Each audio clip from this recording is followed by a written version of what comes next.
मलाई एमाले पाठ नसिकाउनुहोस्। तपाईको समिति यही हो कि एउटा बोल्यो भने अर्को बोल्न तपाईले आफै फसिराख्नु भएको छ। दुईटा पार्टीको सरकार छ, दुईटै पार्टीले यसको क्रेडिट लिन खोजेको हो। या त एमाले कि साथीहरुलाई बोल्न दिउँ, उसकै समिति हो, कानुन बुझिन्छ। कुन कानुनको तत्त्व नागरिकता मेरो गाउँको डोम नागरिकता पाउने त्यो रियल रैथाने छ। त्यसमा अर्बौंको खेल छ। राइस मिल उसकै थ्रु राइस मिलको जग्गा हिनामिना हुने खेल भइरहेछ। मैले नागरिकता पाउने र त्यो डोमले नपाउने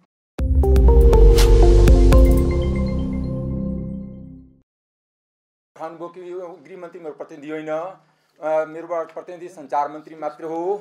अनि होइन सिरियस कुरा हो नि, यो त कुरा हुने संसद होइन, यो नसुप्रस्त होइन नि, सैद्धान्तिक प्रश्न नउठाउनु नि होइन।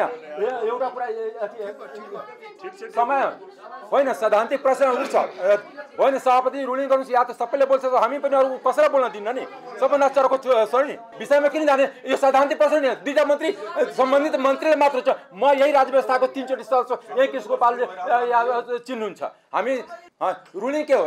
प्रधानमन्त्रीको प्रतिनिधि गृहमन्त्री हो कि होइन? मलाई यही प्रश्न चाहियो। ल म संशोधन बन्दिनँ। तपाईँले मलाई एमाले पाठ नसिकाउनुहोस्। यो एउटा कुरा के हो भने हो होइन, या त दलले हो अथवा दलको हो छ।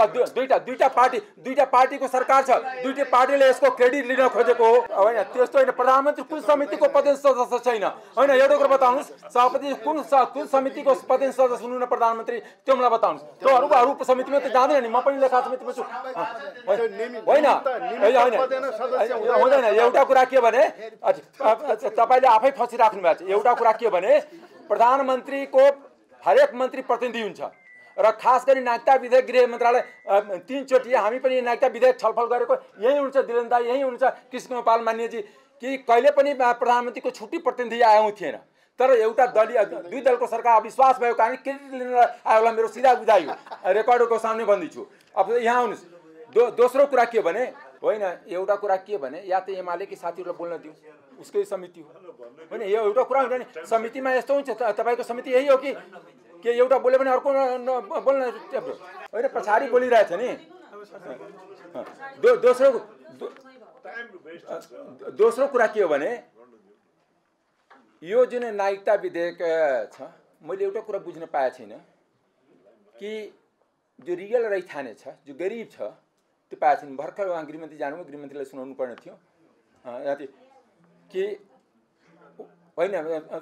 सुनाउनु पर्ने के हो भने म जन्मभन्दा पहिला मेरै गाउँको डोम, म त्यही गाउँबाट 4 चोटि सांसद भइसकेको प्रतिनिधि सभामा, तर त्यो डोमको छोराले नागरिकता पाइरहेको छैन। भएको के हो भने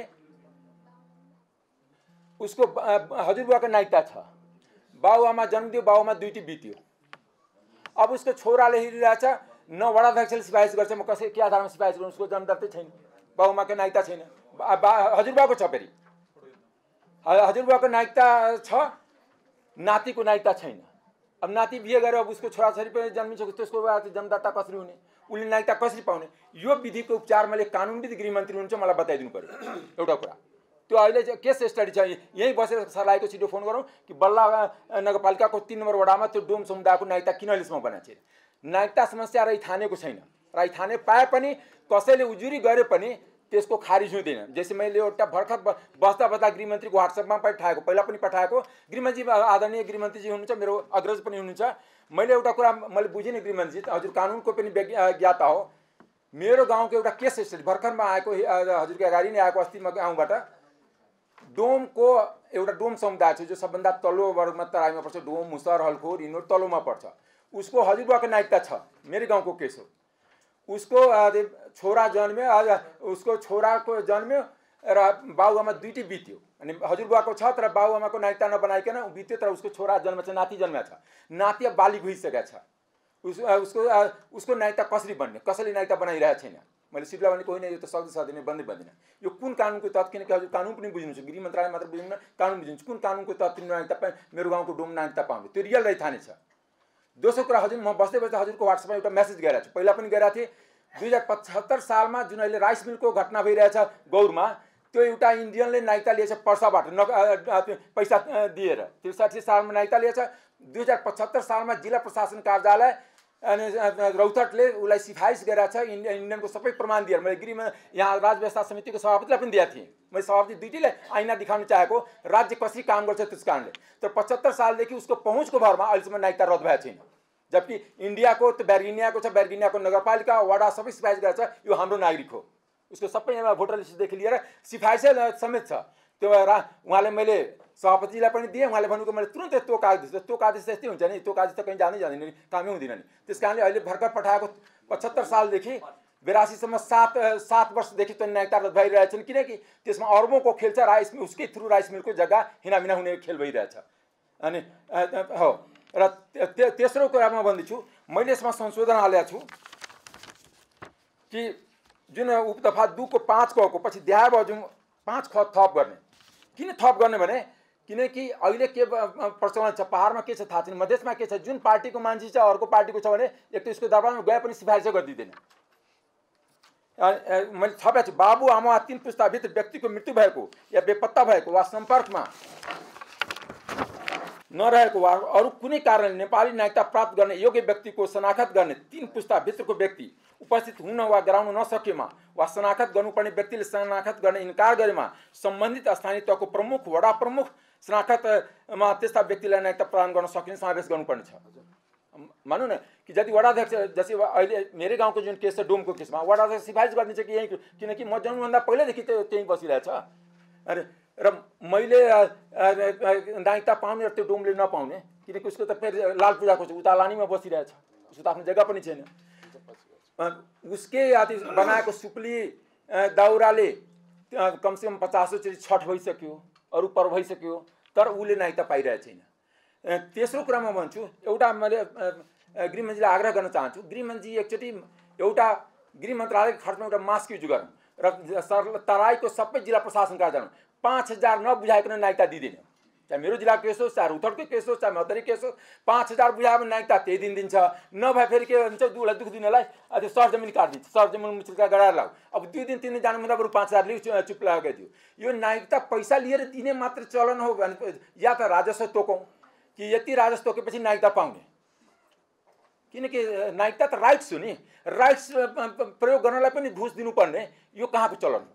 तराईमा सिडिओ बन्ने मारामार त्यसै कारण हुन्छ कि नागरिकता फाँटमा तपाईँले बस्नुहोस्, खाली गएर उभिदिनुहोस्, त्यहाँ देख्नुहुन्छ कि 5000 कसरी लिँदो रहेछ त्यो नागरिकता फाँटको मान्छे र कसरी नागरिकता नदिएको खण्डमा कसरी उसले फेरि 3 दिन दौडाउँछ, गएर फेरि पुलिस लगाएर वडा सबैको सरजमिन मुचुल्का चलाउँछ। त्यसमा खालि वडाको सिफारिस मान्दैन, जबकि वडाको सिफारिस हुन्छ, सबै हुन्छ, बाबुआमाको नागरिकता हुन्छ, उसको जन्मदर्ता हुन्छ, त्यसको बावजुद पनि 5000 रुपियाँ घुस लिन्छु, घुस राजस्व होइन। यो मधेसीमाथि किन यो जाति दुःख? म ग्यारेन्टी भन्छु गृह मन्त्रालयलाई बडा आदरपूर्वक गृहमन्त्रीलाई भन्छु, किनकि उहाँ मेरो आदरणीय पनि हुनुहुन्छ र तराईमा जुन सिडिएसपी जान्छ सालमा 1 करोडभन्दा बढी कमाउँछ। म यति तस्करी जिन्दगीमा देखाएको थिइनँ अहिले जति तस्करी भइरहेछ। मेरो गाउँ ठ्याक्कै बोर्डरमा छ, 4वटा, अस्ति भर्खर 6वटा पिकअप थियो, 5वटा भगाइदियो प्रहरीले, एउटा समात्यो। मेरै गाउँको केस, मेरो गाउँ नोमेन्स ल्यान्डसँग जोडिएको छ, जम्मा 250 मिटर नोमेन्स ल्यान्ड छ र मेरो क्षेत्र नै 40 मिटर बोर्डरसँग जोडिएको छ।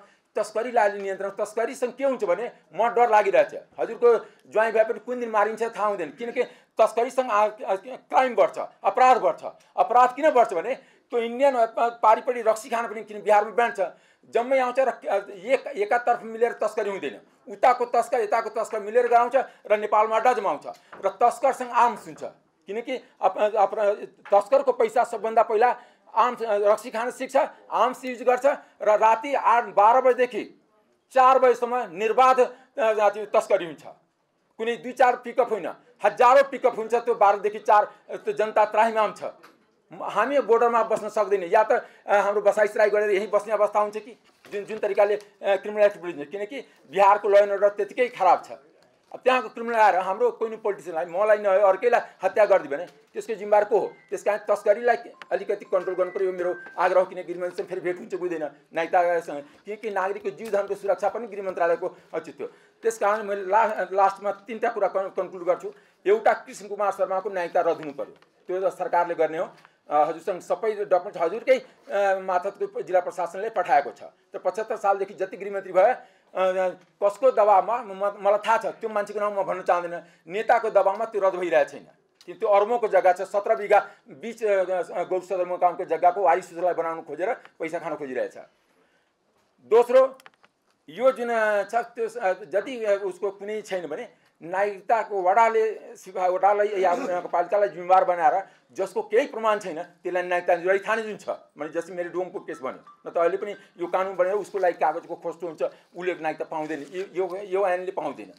तेस्रो, जुन तराईको भ्यालुरेबिलिटी बढिरहेछ, मैले कम्तीमा 3-4 जिल्ला घुमेर आएँ 13 दिन लगाएर।